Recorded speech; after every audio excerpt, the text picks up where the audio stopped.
সকাল সকাল কাছারি বাজার বসে গেছে।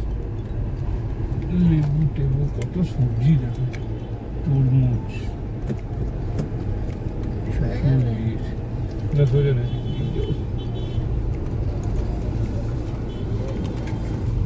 কত ফ্রেশ সবজি।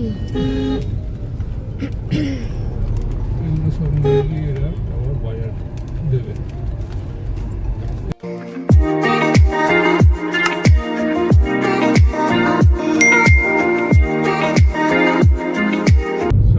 আমরা আবার বেরিয়ে পড়েছি একটা ছোট ট্রিপের জন্য, দুদিনের। আর যাবো কালাতে, হলদিয়াতে। অ্যাকচুয়ালি নিমন্ত্রণ একজনের বাড়িতে, সেখানে একটা ছোটো ট্রিপ হয়ে যাবে। রাস্তা ফাঁকা, সকাল সকাল বেরিয়ে গেছি। এখন বাজে 6:21, বাড়ি থেকে 6:15 থেকে বেরিয়েছি। হচ্ছে বাড়িপুর বাইপাস, পুরো ফাঁকা এখন। আমরা স্টে করব খোলা আকাশ ইউনিট অফ ডেলিশিয়াসে। অ্যাকচুয়ালি আমরা এখানে গেছিলাম লাস্ট ইয়ার, কিন্তু মানে আমরা ওখানে গিয়ে থাকিনি আগের বছর। আমরা বিকালবেলা জাস্ট ওই ঘুরতে গেছিলাম, কিন্তু এইবার গিয়ে আমরা ওখানেই থাকবো। আর ভীষণ সুন্দর একটা রিসর্ট, মানে একদম নদীর পাশ থেকে তৈরি হয়েছে, ঠিক যেরকম আমাদের টাকিতে হোটেল সোনার বাংলা আছে, এটা অনেকটা ওরকমই, মানে একদম নদীর পাশে এটা তৈরি হয়েছে। ভীষণ ভীষণ ভীষণ সুন্দর, মানে একদিন দুদিন কাটানোর জন্য একদম প্রপার পিসফুল একটা জায়গা। কিন্তু ওইটা মানে ওই হোটেলে যাওয়ার আগে মোটামুটি 2-3 কিলোমিটারের রাস্তাটা এইরকম, একটু এরকম মানে নড়বড়ে রাস্তা, পিচ এখনও হয়নি রাস্তার। আগের বছর যখন গেছিলাম তখন রাস্তাটা পুরোটাই এরকমই ছিল, কিন্তু এখন গিয়ে দেখলাম যে এই রাস্তার কাজ শুরু হয়ে গেছে। তো মোটামুটি আর কিছু দিনের মধ্যে রাস্তাটা প্রপার মানে পিচ হয়ে যাবে, তো আর এরকম ওই ঢেউ কুচকুচ খেতে খেতে আর যেতে হবে না, তো অসুবিধা হবে না আর কারোর কোনো যাতায়াত করতে। এই যে এই নদীটার পাশ থেকেই রিসর্টটা তৈরি হয়েছে।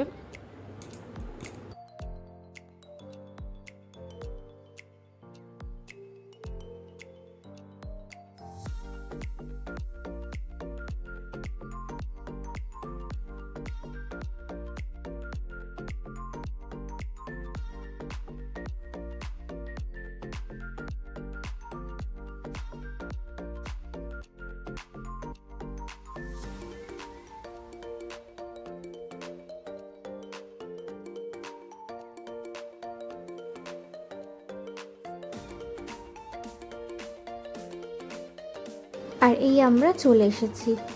ভিতরটা এতটা সুন্দর, মানে কি বলবো, ভিতরের প্রতিটা দেওয়াল, ফুল গাছ, ফলের গাছ, সব কিছু এনারা মানে নিজেদের হাতে এত সুন্দর করে মেনটেন করেছে, মানে অসম্ভব সুন্দর ভিতরটা। ভিতরটা যখন তোমাদেরকে দেখাবো তোমরা দেখতে পারবে। এই যে দেখো এখানে কত কালারের বোগেনভিলিয়া, মানে ন্যাচারালি আমরা বাইরে এত কালারের বোগেনভিলিয়া মানে দেখাই যায় না, কিন্তু এনারা এই গরমেও মানে এখানে যে মেনটেন করেছে, সত্যি মানে ওনারা লিটারালি বলছিল যে ওনারাও মানে আশা করেনি যে মানে গাছগুলো এত ভালোভাবে থাকবে, কিন্তু মানে এনাদের মেনটেন্সটা এতটাই ভালো যে সব গাছগুলো একদম ঠিকঠাক রয়ে গেছে। মানে কত কালারের বোগেনভিলিয়া, প্রচুর এখানে ফুল গাছ, ফল গাছ, প্রচুর প্রচুর গাছ এখানে। এই রিসর্টে 100টা মতো রুম আছে, মানে কটেজ সব কিছু মিলিয়ে এখানে 100টা মতো রুম আছে। আর এনাদের পার্কিংটা অনেকটাই বড়।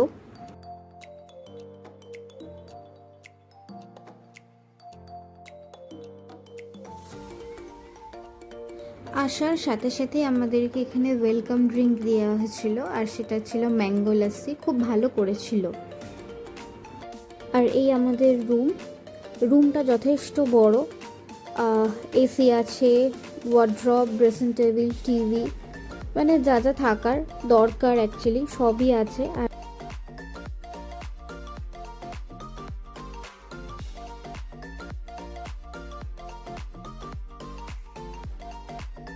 আর এই ওয়াশরুম, ওয়াশরুমটাও বেশ ভালো বড়।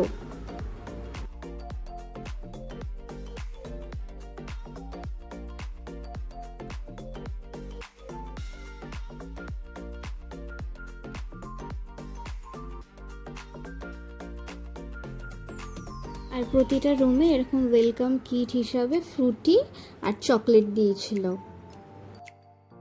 এখন আমরা যাচ্ছি পুলের দিকে। বাইরে তো প্রচণ্ডই গরম, কিন্তু ঘুরতে এসে রুমে বসে থেকে তো কোনো লাভ নেই, তো সবাই মিলে ভাবলাম যে একটু পুলেই যাই, পুলে গিয়ে একটু টাইম কাটিয়ে আসি। এখানে আম দেখো কত, মানে নিচুতে আম, মানে একটা কি বলবো, দু তিন বছরের বাচ্চাও একটা আম মানে ধরতে পারবে, এত নিচুতে আম গাছগুলো।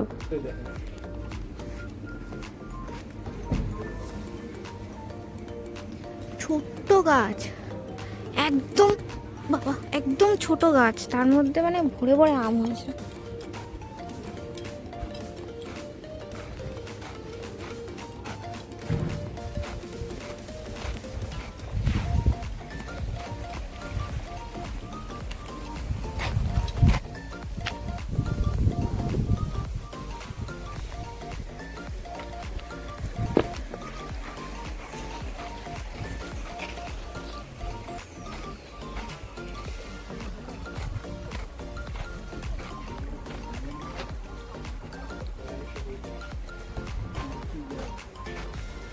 উফ, কত সুন্দর সুন্দর কাঠগোলাপগুলো। এই দাঁড়াও।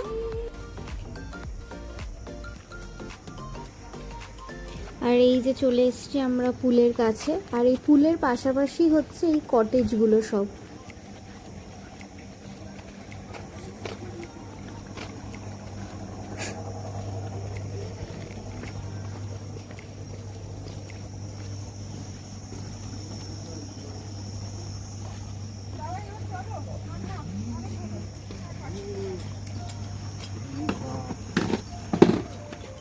জলে নেমে পড়ে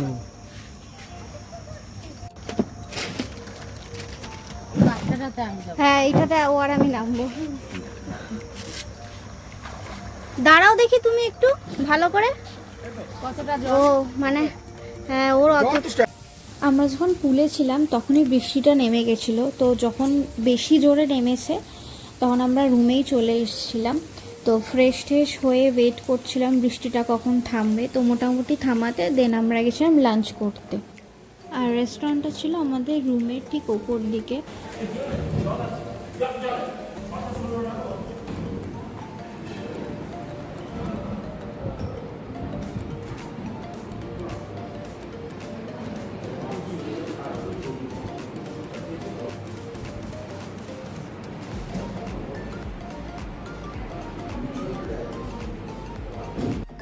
আর এই যে আমাদের লাঞ্চ চলে এসছে। আমরা একটা করে থালি অর্ডার করেছিলাম, আর তাতে ছিল প্লেন রাইস, শুক্তো, ডাল, ওই পুঁই শাক দিয়ে মাছের মাথা দিয়ে একটা চচ্চড়ি, চিংড়ি ভাপা, চিংড়ি মালাইকারি, আমের চাটনি, আর হচ্ছে রসগোল্লা, আর তো স্যালাড ছিল, আর ডালের সাথে খাওয়ার জন্য একটা ভাজা ছিল, ভেন্ডি আলু ভাজা। প্রত্যেকটা রান্না ভীষণ ভালো ছিল, ভীষণ ভালো।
এই যে ছোট যে আম গাছটা, এর আমগুলো এত বড় আর এত এক্সপেন্সিভ, মানে বলছে যে কত 1.5 লাখ টাকা করে নাকি কিলো এই আমগুলোর। বাপরে, এ দেখো বৌদি, এইটা মনে হয় শিওর গোলাপ ঘাসে, আমি চিনি না এরকম। ভেঙে গেছে খাওয়ায়।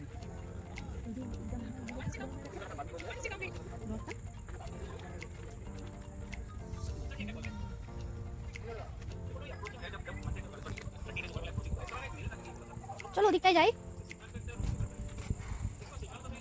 এই ঘাসে না সকালবেলা হাঁটতে দারুণ লাগবে। হুম,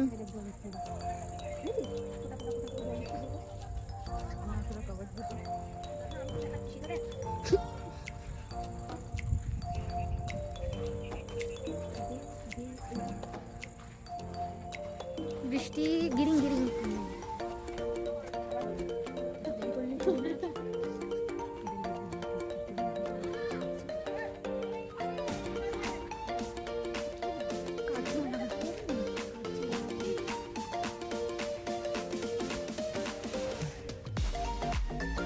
আমগুলো না শক্ত।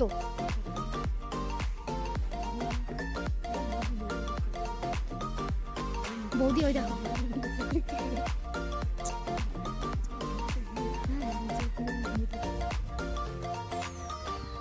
এই আম দিয়ে না শরবত বানায়। হুম,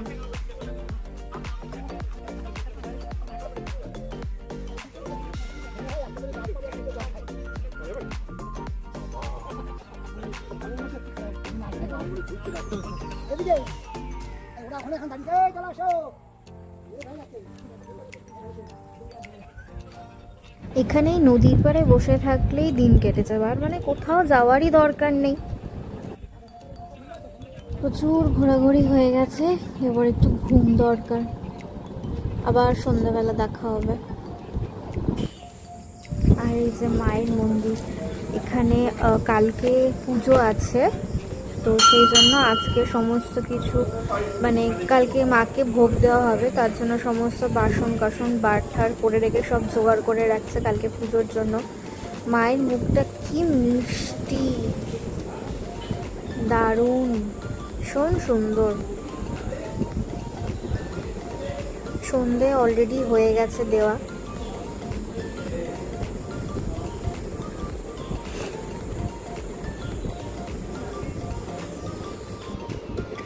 গুড মর্নিং, আমরা সকাল সকাল চলে এসেছি নদীর পাড়ে, আর এসেই দেখছি একসাথে এতগুলো লঞ্চ একসাথে মানে একই কালারের যাচ্ছে। তো মানে হঠাৎ করে বুঝতে পারিনি যে একসাথে এতগুলো এইভাবে যাচ্ছে।